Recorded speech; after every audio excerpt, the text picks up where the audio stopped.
할렐루야. 새벽 기도회에 나오신 새로운 교회의 모든 성도님들을 주님의 이름으로 축복합니다. 주님 가르쳐 주신 기도를 드리겠습니다.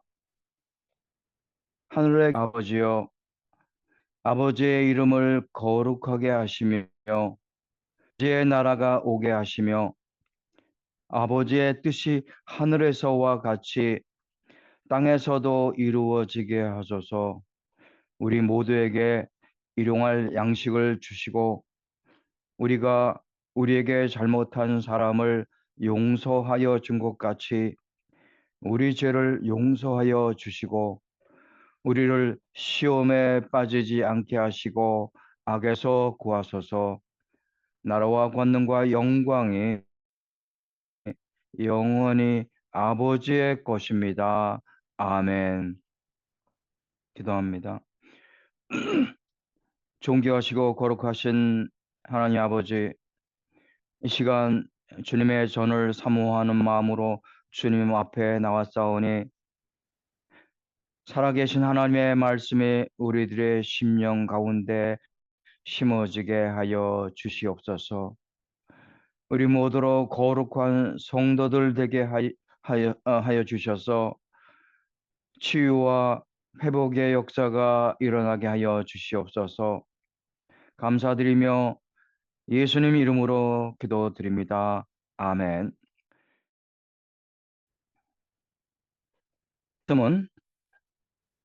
성경 말씀은 사도행정 7장 37절로 53절 말씀 되겠습니다. 이스라엘 자손에 대하여 하나님이 너희 형제 가운데서 나와 같은 선지자를 세우리라 하던 자가 곧 이 모세라.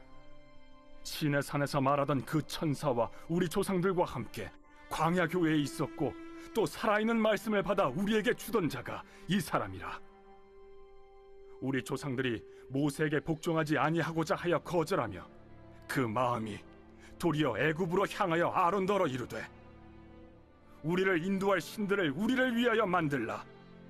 애굽 땅에서 우리를 인도하던 이 모세는 어떻게 되었는지 알지 못하노라 하고 그때 그들이 송아지를 만들어 그 우상 앞에 제사하며 자기 손으로 만든 것을 기뻐하더니 하나님이 외면하사 그들을 그 하늘의 군대 섬기는 일에 버려두셨으니 이는 선지자의 책에 기록된 바 이스라엘의 집이여 너희가 광야에서 40년간 희생과 제물을 내게 드린 일이 있었느냐.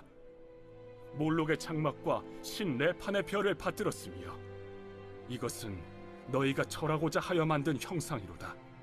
내가 너희를 바벨론 밖으로 옮기리라 함과 같으니라. 광야에서 우리 조상들에게 증거의 장막이 있었으니 이것은 모세에게 말씀하신 이가 명하사 그가 본 그 양식대로 만들게 하신 것이라. 우리 조상들이 그것을 받아 하나님이 그들 앞에서 쫓아내신 이방인의 땅을 점령할 때 여호수아와 함께 가지고 들어가서 다윗 때까지 이르니라. 다윗이 하나님 앞에서 은혜를 받아 야곱의 집을 위하여 하나님의 처소를 준비하게 하여 달라고 하더니 솔로몬이 그를 위하여 집을 지었느니라. 그러나 지극히 높으신 이는 손으로 지은 곳에 계시지 아니하시나니 선지자가 말한 바 주께서 이르시되 하늘은 나의 보좌요 땅은 나의 발등상이니 너희가 나를 위하여 무슨 집을 짓겠으며 나의 안식할 처소가 어디냐. 이 모든 것이 다 내 손으로 지은 것이 아니냐 함과 같으니라. 목이 곧고 마음과 귀에 할례를 받지 못한 사람들아, 너희도 너희 조상과 같이 항상 성령을 거스르는도다. 너희 조상들이 선지자들 중에 누구를 박해하지 아니하였느냐. 의인이 오시리라 예고한 자들을 그들이 죽였고 이제 너희는 그 의인을 잡아준 자여 살인한 자가 되나니 너희는 천사가 전한 율법을 받고도 지키지 아니하였도다. 아멘. 오늘도 스데반의 설교가 이어집니다. 하나님께서는 모세를 통해 출애굽을 행하셨지만 이스라엘 백성들은 도리어 애굽으로 다시 돌아가자고 합니다. 하나님께서는 모세를 통해 율법을 전했지만 백성들은 자기 손으로 만든 우상을 섬기고자 합니다. 살아있는 말씀인 율법을 받은 이스라엘 백성들은 그 율법의 말씀대로 살아가야 할 책임이 있음에도 지도자 모세를 거부하고 애굽을 그리워했습니다. 당장 눈앞에 보이는 것에만 당장의 평안하고 안락한 삶에만 인생의 가치를 두었기 때문입니다. 스데반은 당시 광야 교회에서 살았던 백성들의 그와 같은 죄악된 모습들을 지금 당신들이 그대로 행하고 있다고 그렇게 책망하고 있습니다. 과거 선지자들을 배척했던 조상들처럼 지금 당신들도 선지자들이 오시리라 예고한 예수님을 배척했고 죽였으니 이제 당신들은 의인을 잡아준 자가 되었고 살인한 자가 되었다고 고발하고 있습니다. 스데반은 살아있는 말씀이 있는 그곳을 광야 교회라고 말합니다. 광야 교회에는 교회 건물이 없습니다. 이곳저곳으로 옮겨 다니면서 장막을 펼치면 그곳이 예배 처소가 됩니다. 광야에 있었던 장막은 여호수아와 함께 가나안 땅으로 옮겨가게 되었고, 그래서 그곳에서 다윗 때까지 하나님의 처소가 되었습니다. 하지만 솔로몬이 왕이 되었을 때 하나님을 위한 성전을 짓게 되었습니다. 그때 이후 유대인들은 성전의 건물을 거룩한 것으로 여기면서 살아왔습니다.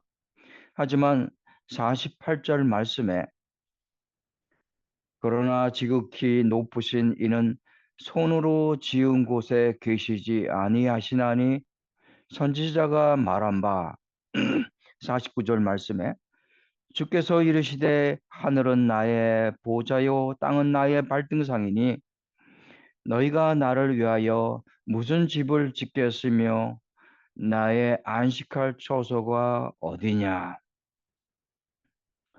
사람들에게는 멋진 건물이 가치가 있어 보이지만 하나님에게는 그런 것들은 무가치할 뿐입니다. 하나님의 임재하심을 사모하고 살아있는 말씀을 받아 말씀이 역사하는 성도들의 심령을 하나님은 귀하게 여기십니다. 우리 새로운 교회의 모습을 볼 때마다 광야 교회를 생각하게 됩니다. 매 주일마다 장막을 펼치기 위해 성물들을 함께 나르고 펼치고 다시 접어서 옮기는 모습들이야말로 광야 교회 생활입니다. 우리는 이미 교회 건물이 우리의 신앙을 지켜주고 우리의 믿음을 자라게 하는 것이 아니라는 것을 체험을 통해 배웠습니다. 우리는 이미 하나님은 사람의 손으로 지은 건물에만 계시는 분이 아니시라는 것을 분명하게 깨달았습니다. 우리는 교회 건물이 우리를 거룩하게 만들어 주는 것이 아니라는 것을 분명히 알았습니다. 모두가 힘들다고 불평할 수도 있겠고 불편하다고 하소연할 수도 있겠지만 우리 안에서는 어디서도 그런 모습을 찾아볼 수가 없습니다. 오히려 기뻐하는 모습만 볼 수 있고 하나님 앞에 더 간절히 나아가 힘써 기도하는 모습밖에 볼 수가 없습니다. 우리 새로운 교회 성도들은 분명한 깨달음을 얻었기 때문입니다. 황금 송아지보다 더 귀한 것을 찾았기 때문입니다. 눈으로는 볼 수 없고 오직 믿음으로만 볼 수 있는 언약 백성들의 거룩함을 보았기 때문입니다.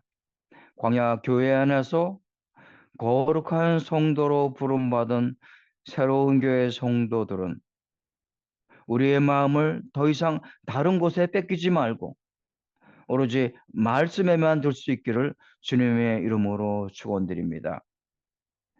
육신의 할례만을 자랑하고 성전의 거룩함만을 자랑하면서 열심으로 종교 생활을 하던 유대인들의 삶에는 생명이 없었습니다. 이제부터 진정한 생명이 예수 그리스도를 믿어 구원을 얻어 마음의 할례를 받고 변화된 삶을 살아가는 새로운 교회 성도들에게 주어질 수 있기를 주님의 이름으로 다시 한번 축원드립니다. 기도합니다. 지금도 살아계셔서 날마다 우리에게 살아있는 말씀을 주시는 하나님께 감사를 드립니다. 우리 모두에게 광야 교회를 허락하셔서 보이는 것에 마음을 뺏기지 않게 하시고 보이지 않는 거룩한 것들을 붙잡을 수 있게 하여 주시옵소서. 육신의 할례가 아닌 마음의 할례를 통해 우리의 심령 깊은 곳에 말씀이 새겨지게 하여 주시옵소서. 감사드리며 예수님 이름으로 기도드립니다. 아멘. 이 시간 함께 기도 제목을 나누도록 하겠습니다. 먼저 고통 중에 있는 환우들을 위해 기도하시기 바랍니다. 의술을 통해 치료받을 때마다 성령의 능력으로 온전히 치유될 수 있도록 기도하시기 바랍니다. 오늘 수요 마가의 다락방을 섬길 때 오순절 다락방의 역사가 다시 한번 일어날 수 있도록 기도하시기 바랍니다. 그리고 도미니카 선교를 위해서도 기도하시기 바랍니다. 선교 사역을 위해 수고하는 모든 손길들마다 은혜가 넘쳐날 수 있기를 기도하시기 바랍니다. 함께 기도합니다.